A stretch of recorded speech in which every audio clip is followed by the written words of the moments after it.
Buckle up for a story so wild you'd swear it's straight out of TV show. But it's all true, a real life better than TV story time. We've got letters, diary entries, even a confession from, well, let's just say a criminal mastermind. It's a twisted tale of romance, betrayal, and a mystery that, goes way back. Yeah, the documents paint a pretty intricate picture, a whole web of relationships, and honestly, the truth is way more messed up than anyone could have guessed. We're talking mistaken identities, secret, let's call them wellness retreats, and a husband with more secrets than it. Well, you'll see. You just won't believe who the real villain turns out to be. Our story starts with a young woman, Alice, and her half-sister, Emily. They had a pretty quiet life until Alice meets this charming entrepreneur, Derek. Right, and what's interesting is how, particularly in Emily's diary, it really highlights how uneven the power dynamic was in this whole romance thing. Alice, early 20s, pretty easily influenced, and Derek, older, loaded, and just oozing charisma. He had built this whole tech empire, seemed like he had it all. But Emily, from the very beginning, she had her doubts about Derek. There's this one diary entry. It's really striking, she writes. Alice is totally smitten, completely blinded by Derek's charm. She even says, I fear she's losing herself in this relationship. Yeah, I mean, you can see why Alice might have been drawn to Derek's lifestyle, the money, the status, especially compared to how she and Emily lived. Right, definitely. But the thing is, the sources, they start to show Derek's, well, his real side. He wasn't this self-made millionaire he pretended to be. He was drowning in debt, facing lawsuits, and just desperate to keep up appearances. So that's where Alice's inheritance comes into the picture. Yeah. Derek needed her to sign this prenup, basically giving him control over her trust fund. But she wasn't so sure about it, and that's when things get dark, like really dark. Derek brings in this friend of his, Victor, and he is, well, let's just say he's not your average pal. Oh, Victor. His own confession, it's something else. It's like a self-portrait, but, a really disturbing one. Victor was a master manipulator, like seriously Machiavellian. He was all charm and, I guess you could say calculated kindness, but the whole time he was plotting, always plotting. Emily, she was suspicious of Victor right off the bat. Her diary is full of these descriptions of him, like his stare, how he just controlled every conversation. There's one entry where she says, Victor's eyes, they like pierce through you.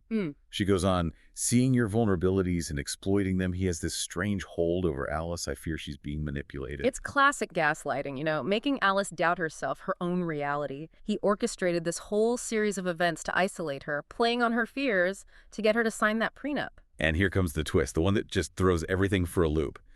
Alice, she gets switched out with another woman who looks just like her. This woman, Beth, she was a struggling actress Victor knew. She was, persuaded to impersonate Alice for a big payout. And tragically, she ends up in this, they called it a wellness retreat.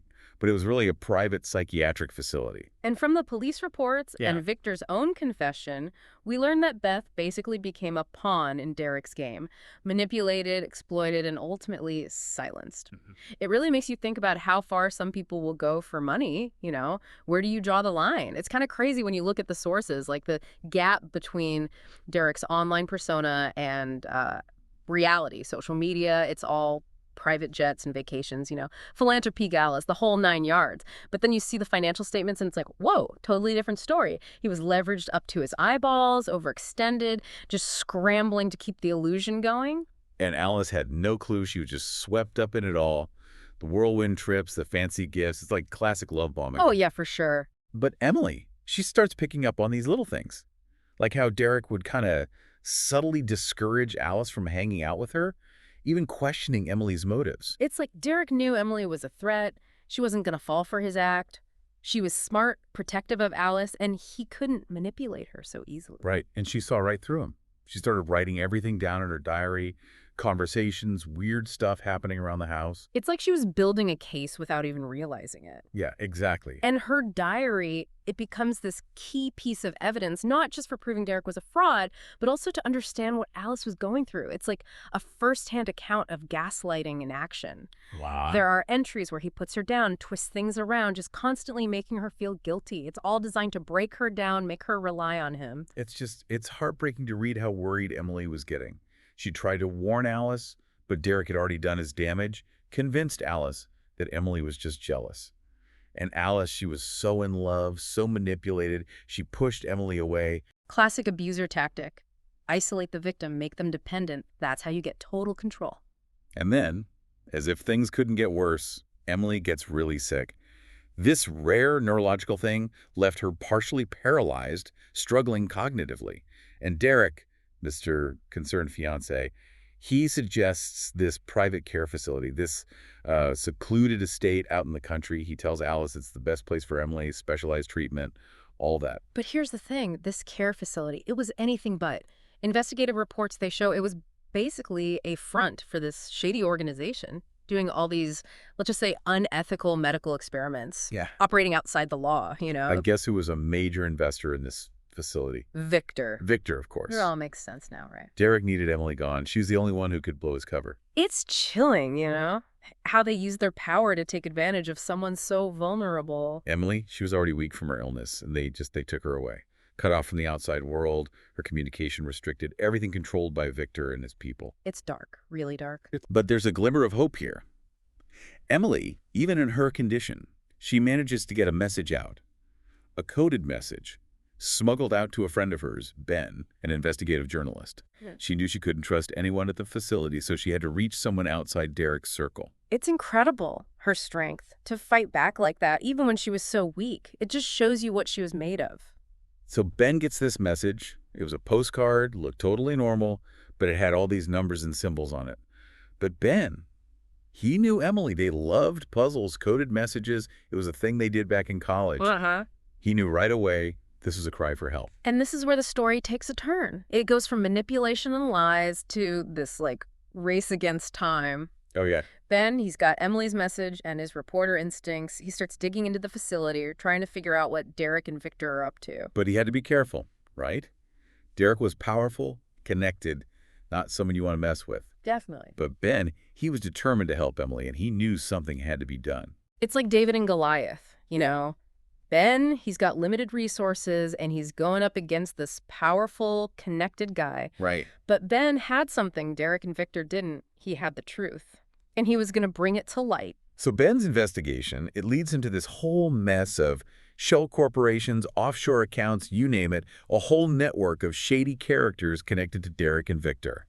He finds evidence of financial fraud, medical malpractice, even some links to organized crime. It was wild. It's amazing how he was able to put it all together, all these little pieces of information, financial records, witness statements, leaked documents. He just connected the dots. He was like a detective in a movie, seriously. But finding the truth, that was only half the battle.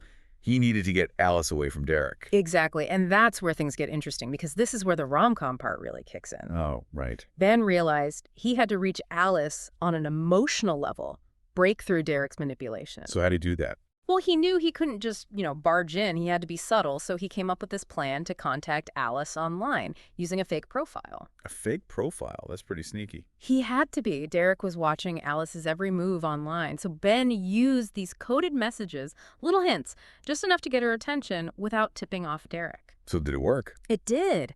Alice was totally intrigued by this mystery person online, someone who seemed to get her in a way Derek never did. I bet. They started messaging back and forth, sharing their thoughts, their dreams. It was like Alice was rediscovering herself, the parts of her that Derek had been trying to suppress. Exactly. It gave her this connection outside of Derek's control, a chance to see things from a different perspective. And while all this is happening, Ben's still working on his investigation, gathering more and more evidence against Derek. Finally, he decides it's time for a confrontation. He sets up a meeting with Derek, pretending it's about an investment opportunity. Oh, this is good. But Ben's real goal, to lay out all the evidence, expose Derek for the fraud he is, and get Alice to safety. It's like a showdown, High stakes, everything on the line. Totally. Derek, of course, he's totally overconfident. He thinks he's got Ben figured out. Doesn't realize he's walked right into a trap. And then Ben drops the bomb. All the financial records, proof connecting Derek to that shady wellness retreat, everything. Yeah. He exposes how Derek manipulated Alice, the whole twisted scheme. What did Derek do?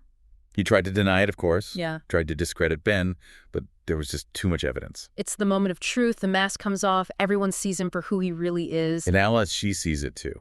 She realizes what's been happening, how Derek used her, lied to her, betrayed her. It's like this huge weight is lifted, and she finally breaks free from his control. Wow. She confronts Derek, calls him out on everything. Their whole relationship built on lies, it just crumbles right there. Derek, he knows he's caught. He's facing jail time, financial ruin, the whole 9 yards. So he does what any cornered con man would do. He runs, disappears, leaves the country, leaves behind this trail of destruction. And Alice, Emily, Ben, they're left to pick up the pieces. They got justice, but it came at a cost, Their trust was shattered. Their lives were turned upside down. It's a reminder that even in a story with a happy ending, there are still consequences, scars that don't fade easily. But they made it through. They were stronger, more aware, maybe even a little wiser. And that's what's important, right? Yeah, it's a reminder that love can be a powerful force, but it can also blind you. It shows how easily manipulation can sneak in, how power can corrupt. Absolutely. But it also gives us hope, because it proves that the truth has a way of coming out. Yeah, and that even when things seem their darkest, there's always a chance for redemption, for healing, for finding your way back to yourself. It's been a wild ride, this real-life, better-than-TV story time. It's a story about deception, love, betrayal, but ultimately it's a story about resilience, about the power of truth and the enduring strength of the human spirit. So stay curious out there, keep asking questions, and remember, sometimes the most unbelievable stories are the ones that are true. That's all for our Better Than TV story time today. Until next time, stay informed, stay engaged, and keep searching for those hidden truths. They're out there, waiting to be uncovered.